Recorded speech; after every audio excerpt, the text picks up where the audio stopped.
Hello friends, मेरे channel wildlife.krishna में आप सभी का एक बार फिर से स्वागत है। मेरा नाम है कृष्णा और आज मैं फिर से आ गया हूँ केवलादेव घना नेशनल पार्क भरतपुर अपनी एवरी मंथ भरतपुर सीरीज़ के जुलाई एपिसोड की शूटिंग करने।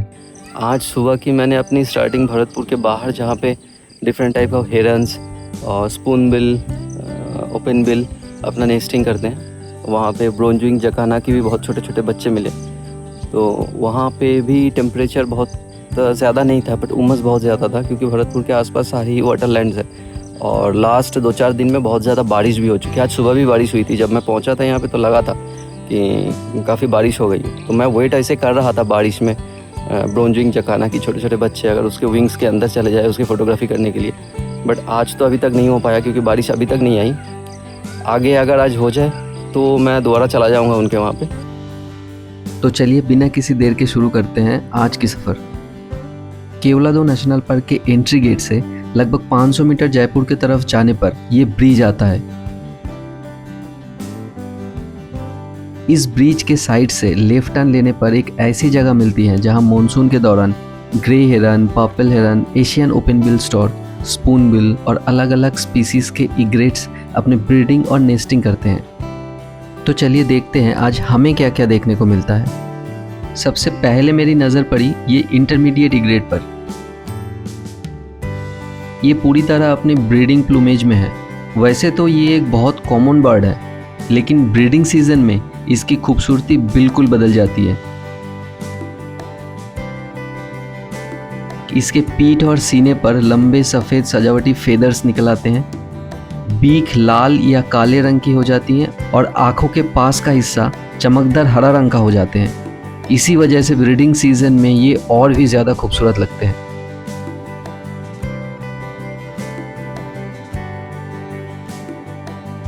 लगता है ये दोनों अपना घोंसला बनाने में काफी व्यस्त है।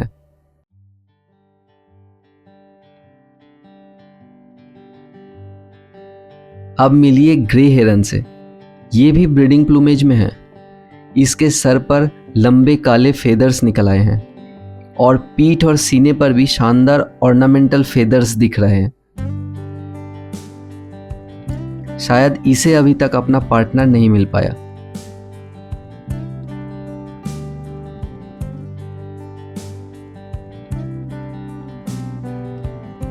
ये है एशियन ओपन बिल स्टॉर्क। इसका नाम ओपन बिल इसलिए पड़ा क्योंकि इसका बीक बंद होने के बाद भी बीच में से हल्का सा गैप रहता है।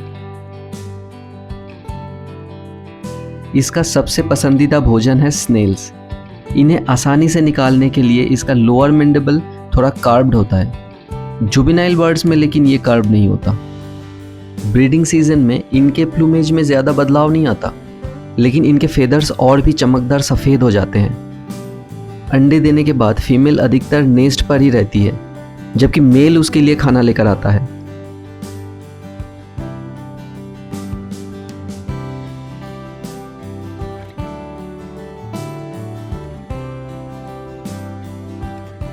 ये जो अब हमारे पीछे बाउंड्री देख रहे हैं ना, ये केवलादेव नेशनल पार्क की बाउंड्री है और उसके जस्ट पीछे जो मैंने रास्ता अभी दिखा है उसके जस्ट पीछे से अगर आप आएंगे तो ये वाला एरिया बढ़ता है जहाँ पे आपको ग्रे हेरन, पर्पल हेरन, ओपन बिल, स्पून बिल सबकी नेस्टिंग और मैटिंग मिल जाएगी, मैटिंग की शूटिंग मिल जाएगी।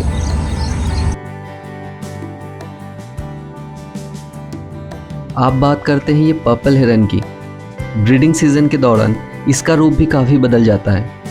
इसका गर्दन और पीठ पर लंबे भूरे लाल रंग की सजावटी फेदर्स निकलते हैं, जो इसे और भी शानदार बना देता है।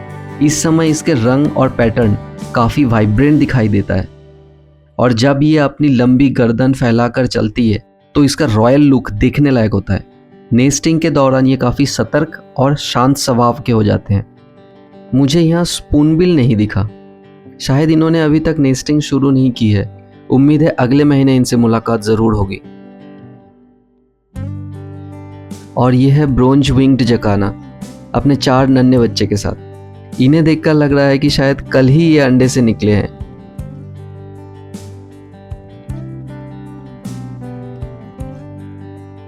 जैसे ही इन्होंने किसी खतरे का एहसास किया, इनके पापा भी तुरंत वहाँ आ गए। और देखिए बच्चे कितने समझदारी से अपने सर नीचे करके घास में छुपने की कोशिश कर रहे हैं। इन एरिया में बहुत सारे प्रेडेटर्स रहते हैं। यहाँ कब किस पर हमला हो जाए कुछ नहीं कहा जा सकता।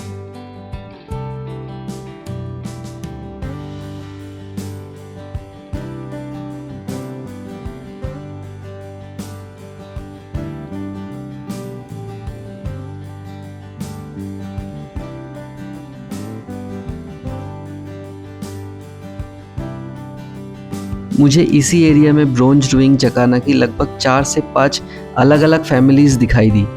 हर फैमिली के साथ लगभग 4 बच्चे थे। शायद ये एक बार में लगभग 4 अंडे ही देते हैं।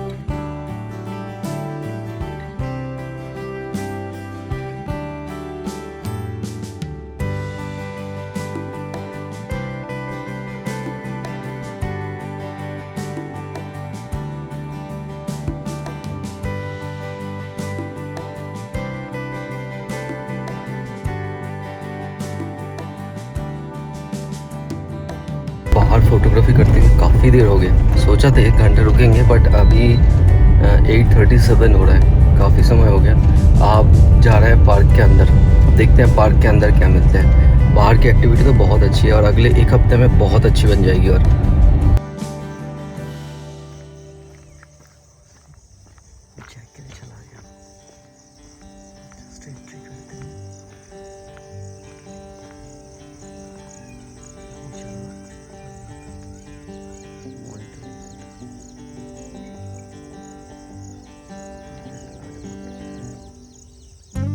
अभी जस्ट मैंने गेट से एंट्री किया और एक जैकल एकदम बिल्कुल रोड आ रहा था, बट मेरा कैमरा सेटअप था ही नहीं। मैंने अभी जस्ट यहाँ खड़े होकर अपना कैमरा लिया और साइकिल को रेडी किया, बैग रेडी किया।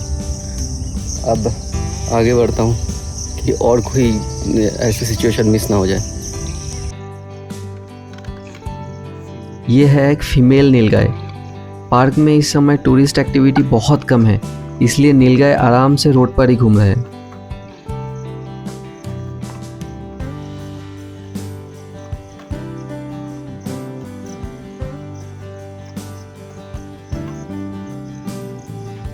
और ये है मेल नीलगाय।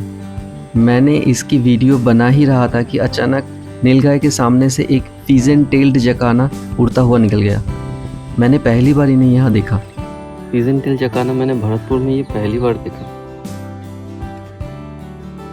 जैसे ब्रोंज विंग जकाना के छोटे छोटे बच्चे उसके विंग्स के अंदर चले जाते हैं बारिश में, वैसे पिजन टेल जकाना के भी चले जाते हैं। और वो पिजन टेल जकाना के टेल थोड़ा सा लंबे से होते हैं, इसलिए वो देखने में और खूबसूरत लगते हैं।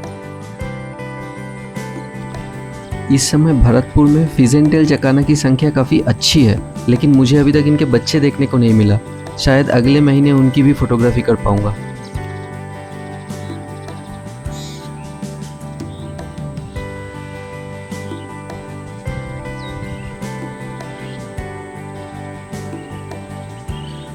ये है वायर टेल्ड स्वालो। इनके भी ब्रीडिंग सीजन चल रहे हैं। ये छोटे छोटे मिट्टी के गोलियां बनाकर ब्रिज या दीवार के नीचे अपने शानदार घोंसला बनाती है। सच में इनके कलाकारी देखकर प्रकृति के अद्भुत हुनर का एहसास होता है। इसकी पहचान है इसकी 2 बहुत लंबी तार जैसे टेल फेदर्स। इसकी वजह से इसका नाम वायर टेल्ड स्वालो पड़ा है। फीमेल और जुवेनाइल बर्ड्स की टेल इससे छोटी होती है। यह है ब्लैक विंग्ड स्टिल्ट। मेरे नज़र इस पर तब पड़ी जब ये अपने बच्चों को एक ग्रे हेरन से बचाने की पूरी कोशिश कर रहा था। दुर्भाग्य से मैंने उस पल की रिकॉर्डिंग नहीं कर पाया। ब्लैक विंग स्टिल्ट भारत के वेटलैंड्स, तालाबों और दलदली इलाकों में आसानी से देखने को मिलते हैं। ये अपनी लंबी गुलाबी टांगों के लिए मशहूर है और पानी में चलते हुए छोटी मछलियाँ, कीड़े मकोड़े और अन्य जल जीवों का शिकार करते हैं। अचानक से ये ओरिएंटल डार्टर आकर पास ही में बैठ गया। इसके मुंह में कुछ तो है, लेकिन काफ़ी देर तक देखने के बाद भी मुझे ये समझ में नहीं आ रहा है कि आखिर इसके मुंह में है क्या। और उधर एक ग्रीन बी ईटर एक ड्रैगन फ्लाई पकड़ कर ले आया। स्टार्टिंग में मुझे थोड़ा डाउट था बर्ड एक्टिविटीज़ को लेके भरतपुर में मानसून में, बट बर्ड एक्टिविटी तो काफ़ी है। रास्ते में चलते चलते मेरी नज़र एक खूबसूरत मोर के पंख पर पड़ी। प्रकृति के इस छोटी सी निशानी को देखकर अच्छा लगा, इसलिए मैंने इसे संभाल कर रख लिया। फिर हम कैंटीन की तरफ निकल पड़े। ये है भरतपुर के कैंटीन, जिसे कुछ ही महीने पहले नए तरीके से रेनोवेट किया गया है। अब यह बैठने और खाने की काफ़ी अच्छी व्यवस्था कर दी गई है।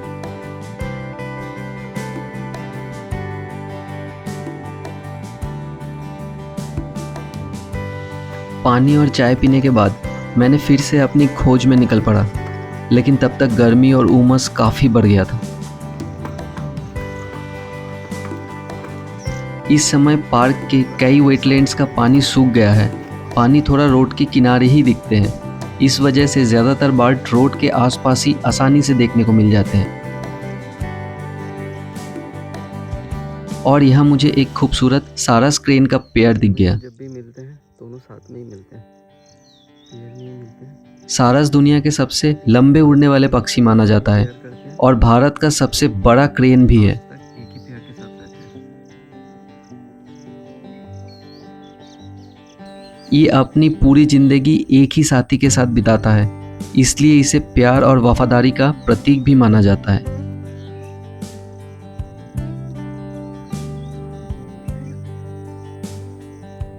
मॉनसून के समय इनके ब्रीडिंग समय होते हैं और इसी दौरान ये अपने बच्चों की परवरिश करते हुए अक्सर वेटलैंड और घास के मैदानों में नजर आते हैं। थोड़ा और आगे बढ़ने पर मुझे एक और सारस क्रेन फैमिली अपने बच्चों के साथ दिखी। ये वही सारस क्रेन फैमिली है जिसे मैंने 2 महीने पहले देखा था। तब इनके 2 बच्चे थे और उनकी उम्र सिर्फ 4-5 दिन ही थी। लेकिन बीच में मेरे गाइड विष्णु से बात हुआ था, तब वो बताया था कि उसमें से एक बच्चे की डेथ हो गया है।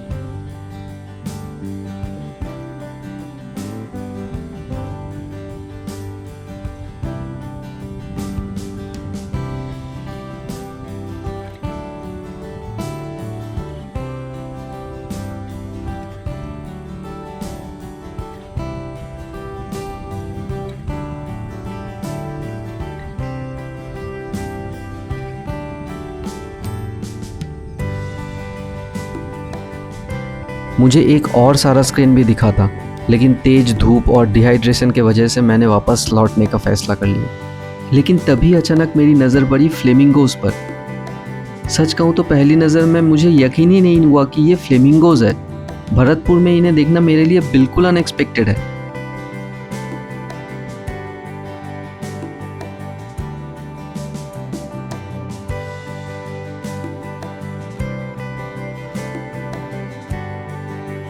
ये लेज़र फ्लेमिंगोज हैं। आप देख सकते हैं इनके रंग अभी पूरी तरीके से गुलाबी नहीं हुआ है। इस समय ये ज़्यादातर सफ़ेद या हल्का सा ग्रे दिखते हैं, क्योंकि इनके चमकदार पिंक रंग इनके भोजन में मौजूद कैरोटीनॉइड पिगमेंट्स की वजह से धीरे धीरे विकसित होते हैं। जैसे जैसे ये एल्गी और छोटे एक्वेटिक ऑर्गेनिज्म खाते हैं, वैसे वैसे इनके पंखों के खूबसूरत गुलाबी रंग और गहरा होता चला जाता है। अगर आप भी इन्हें देखना चाहते हैं तो डार्टर पॉइंट से सीधे आगे बढ़िए, जहाँ पहले मैंने पेलिकन्स देखे थे, उसी वेटलैंड एरिया में ये मिल जाएंगे। और अगर मानसून में भरतपुर आने की प्लान बना रहे हैं तो पूरे तैयारी के साथ आइए। गर्मी और ह्यूमिडिटी बहुत ज़्यादा होती है, पानी और ORS ज़रूर साथ रखिए। मेरी हालत सच में इतनी ख़राब हो गई थी कि मुझे लग रहा था कि कहीं मैं बेहोश ना हो जाऊं। इसलिए मैंने आज की सफ़र यहीं समाप्त करने का फ़ैसला किया और बाया वेबर की नेस्टिंग और ब्लू टेल्ड बी ईटर की फ़ोटोग्राफ़ी अगले महीने के लिए छोड़ दी। अगर भरतपुर के मॉनसून बर्ड्स की फ़ोटोग्राफ़ी से जुड़ी कोई भी सवाल हो तो कमेंट बॉक्स में ज़रूर पूछिए। मैं हर सवाल की जवाब देने की पूरी कोशिश करूँगा। और अगर आपको मेरी मेहनत पसंद आई हो तो वीडियो को लाइक ज़रूर करिएगा, अपने वाइल्ड लाइफ लवर दोस्तों के साथ शेयर करिएगा, और अगर अभी तक अपने चैनल को सब्सक्राइब नहीं किया है तो प्लीज़ सब्सक्राइब कर लीजिएगा। आपके एक सब्सक्राइब ही मुझे और अच्छे वाइल्ड लाइफ वीडियोज़ बनाने की मोटिवेशन देता है। अगर आपके पास कोई और सजेशन हो तो let me know in the comment section below. मिलते हैं अगले एपिसोड में मॉनसून के और भी खूबसूरत नज़ारों और नए बर्ड्स के साथ। तब तक के लिए bye bye, take care and happy monsoon.